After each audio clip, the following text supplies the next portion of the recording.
Babalikan News at 1 the week that was. Nito makalipas na Martes, Abril 8, idineklara ng Korte Suprema na constitutional ang reproductive health law, maliban sa ilang probisyong matatagpuan sa Section 7 at 23 ng nasabing batas. Balikan natin ang report mula kay Jonathan Lianes ng PTV Baguio.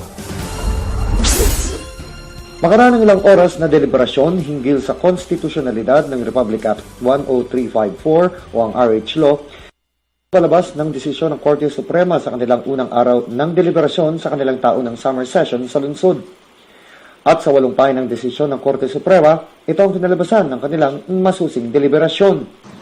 The Court, after a scrutiny of the various arguments and contentions of the parties in the foregoing consolidated cases, consisting of 14 petitions challenging the constitutionality and 2 interventions to uphold the constitutionality of Republic Act number 10354 or the RH Law, held that the RH Law is not unconstitutional based on the grounds raised, except with respect to the following items, and I will mention.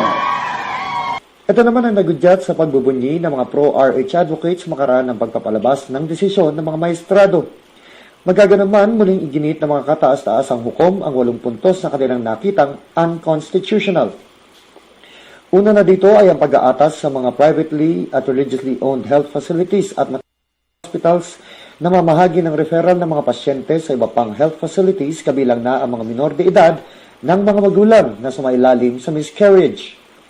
Ang kaparusahan sa mga healthcare providers na nabigong mamahagi ng impormasyon hinggil sa mga programa at serbisyo patungkol sa reproductive health.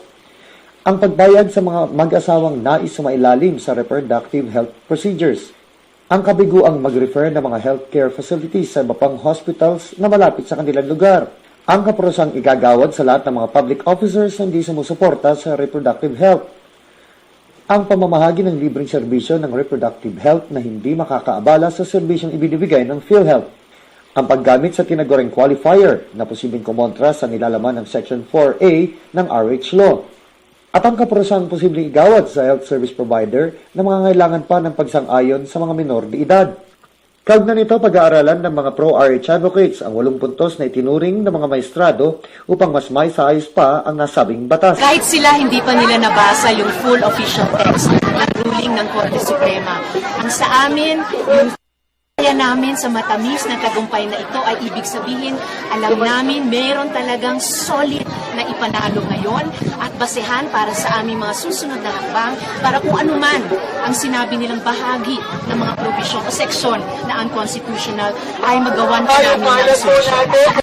Iginit din ni dating Health Secretary Dr. Esperanza Cabral na pangunahing advocate ng RH Law ang patuloy na pagtugon ng mga manggagamot sa nilalaman ng batas. It is okay because we took an oath and our code of ethics say that we should provide the best kind of health service that we can to whoever, no matter what the station in life is.